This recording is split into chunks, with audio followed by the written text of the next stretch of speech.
Hello and welcome again to our Beyond Oil Conversation series. Now just quickly before I get into today's video, I wanted to remind you to register, if you haven't already, for our online conference, also called Beyond Oil. All the details, dates and speakers are on this page. Just scroll down, type your email address into the box and click or tap the button and I will send you a conference ticket for free. Now, if you look at the quality of speakers we have lined up here, you'll see why. If this was an actual physical conference in a hotel or anything like that, we'd be charging in the region of about $500 a seat. But I happen to think this is one of the most important developments and one of the most exciting investment opportunities many of us will see ever in our lifetimes, really. And if you're interested, I want to give you the chance to hear what some of the biggest and most well-respected energy and market experts in the world have to say about it. I can also tell you that you will walk away with investment ideas that you can act on right away. We're not just going to throw a bunch of information at you. We're going to get actionable tips and ideas on how you can capitalize, or how we think you can capitalize on the colossal transfer of wealth that we believe is coming in this area. But the thing is, we're only offering free tickets for a limited amount of time. So if you want to attend our Beyond Oil online conference at no charge, just scroll down now, drop your email address in the box below and click or tap the button and I'll reserve you a place right away. Okay, so let's get to today's conversation. Now, we've talked a lot these past few days about government and popular support for the transition to a clean energy world. But what do the markets think? Are Australian investors bound at the hip to our fossil fuel history? Or is this sentiment in the investment markets changing? More importantly, if the mood in the investment industry is changing, shouldn't you get on board with it and invest with the money rather than in the past? Well, joining me to discuss this important issue is my good friend, known her for a long time, and leading market analyst, Selva Fregado. Sel, it's great to have you here. Thanks. It's nice to be here. It's great to be here too. Yeah, I think it's one of the few times we've actually got on camera to have a bit of a chinwag. Normally it's with a glass of wine in a pub somewhere when we can still go to pubs. It's true. Yes. Well, yeah. Sometime soon we'll do the same. Yeah. Well, I guess the first question is, are Australia, I know this is something you've been looking into quite a bit, and you've done some interviews with some key experts in this area, but I guess the first question is, are Australian investment funds dumping fossil fuel stocks? And if so, at what rate? And what are they replacing them with? For example, I had an interview with Lisa McDonald from First State Super, which is Australia's third largest super fund. And they said this year that they would stop investing in companies that got more than 10% of their revenue from thermal coal. So you can watch that interview. It's quite interesting that some of these funds are moving away from it, and they're seeing it as a risk, but also as an opportunity to invest in clean energy.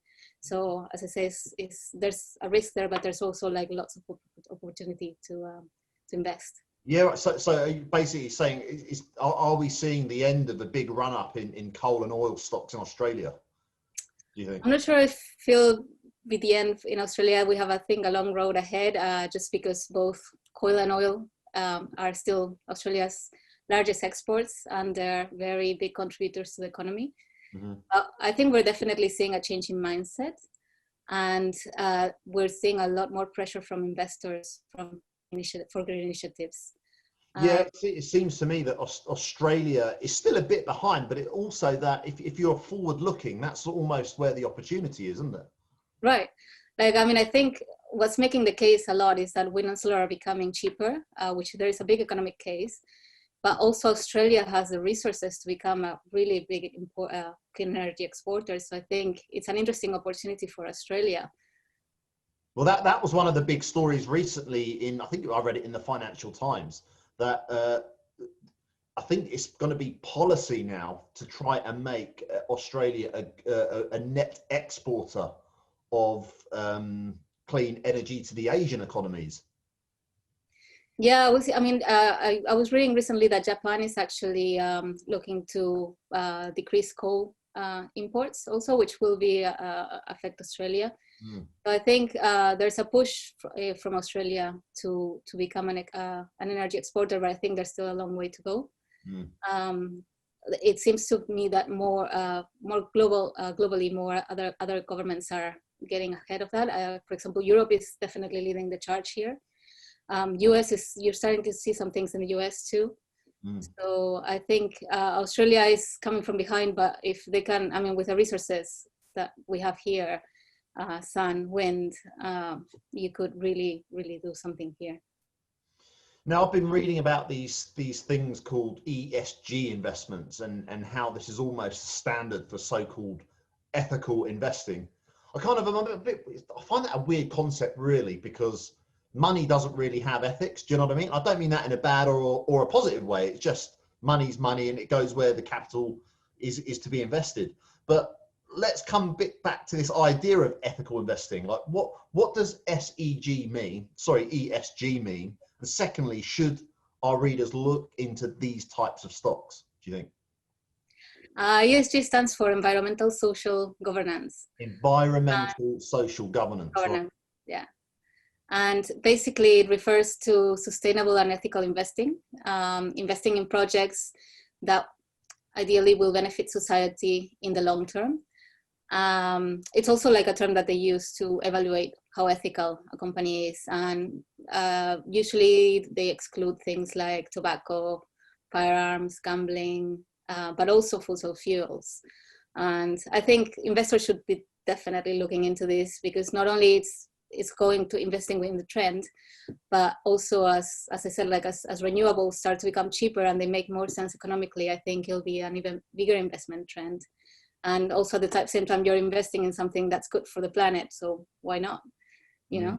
But actually, I wanted to mention, since we're on that topic, that I think investors should also be very careful of the ESG term, because there are funds that use that term, and sometimes if you look at the list, they're not actually delivering. So that's my thing. It's like, yes, it might be ethical, but if it's not actually good for your money, then how does that work? That's not really how capital markets work. Do you know what I mean? When I mean not delivering is, I mean, they might include other things, like they might include old companies, or they might include things that are not supposed to be ESG. So I always look at the list of funds of companies that the fund is investing in, just to make sure, just because the companies that are clean energy are really small, so it's hard to invest in them sometimes. So they might not be including them in the big funds. Yeah, I see. So is the move away from fossil fuels by major Aussie funds a big deal right now? It's definitely having an impact. As I said, like, there's been a lot of asset write-downs. And to me, it's kind of starting to look a bit like the tobacco backlash that we had in the 80s, where everyone thought that, I mean, I don't know if you probably remember that too, but where everyone thought that tobacco was the bad guy, and it's just everyone, it was just so bad for your health, and just everyone went against it, and it just kind of started declining, and it didn't really come back. So I think it might definitely, it will have an impact.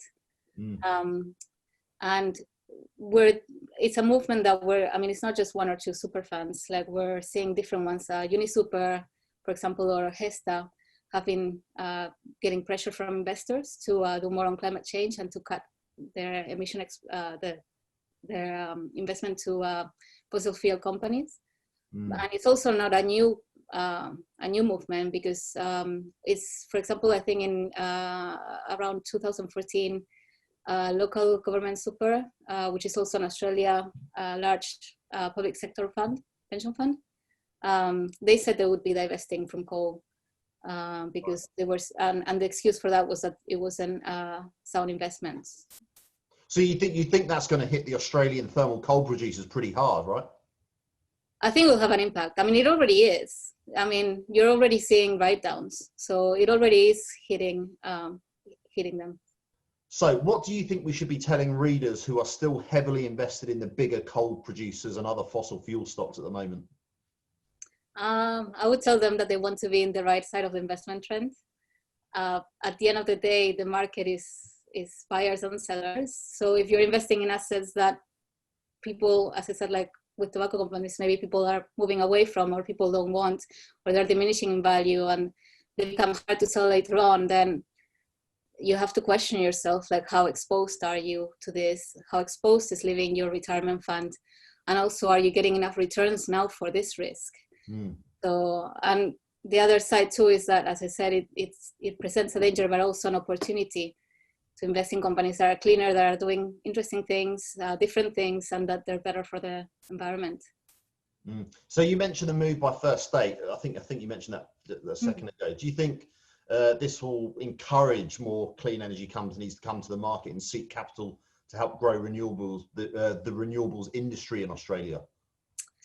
Yeah, I mean, we're seeing more money flowing into these projects. I was reading today or a few days ago that, for example, JP Morgan has released a green bond to fund environmentally friendly projects.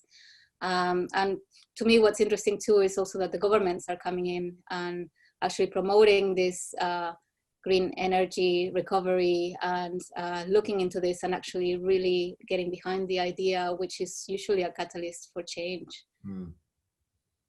Yeah, right. So how do you, from your perspective then, see the next 5 to 10 years developing in the investment markets? And where should readers really be looking to invest if they want to make a big impact? I think it's going to be moving a lot faster than what I initially thought. I mean, when I looked at electric cars a couple of years ago, and I've been following the story quite a bit, and I mean, if you looked at it, for example, in 2019, like they made up about like 1% of the global vehicle fleet. So while you were hearing a lot about electric vehicles and a lot about like the change and green, like green revolution, like it wasn't actually like that big of a percentage when you looked at it. Mm. But I think this, like the pandemic, and I think the collapse of oil especially is going to, that we saw back in April, I think that's going to make this happen quite a lot faster than what I initially thought, at least.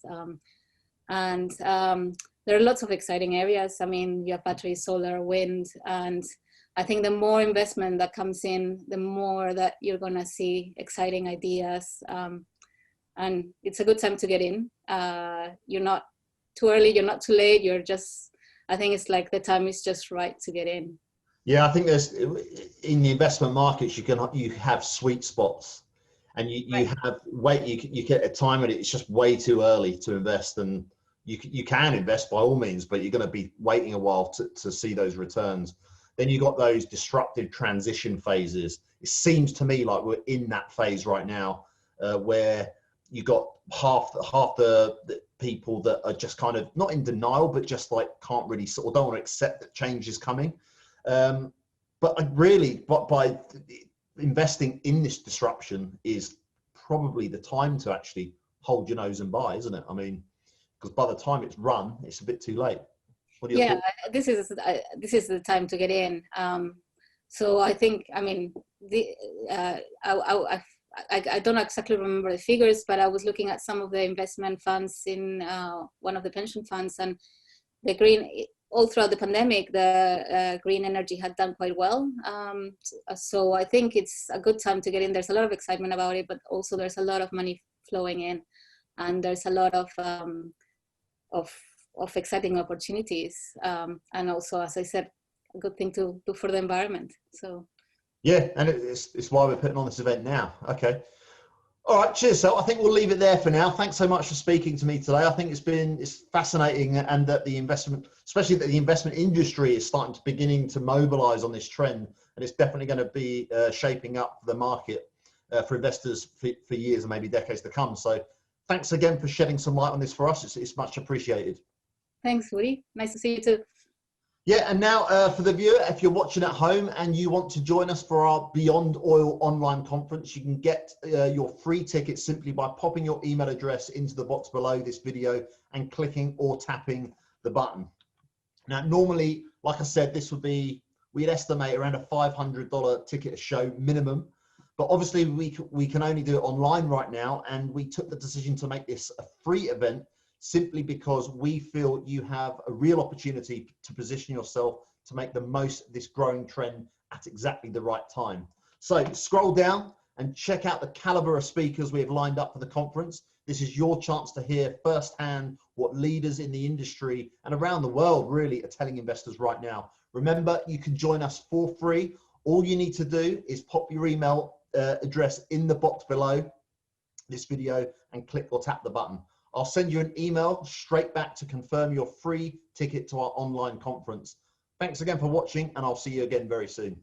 Thank you.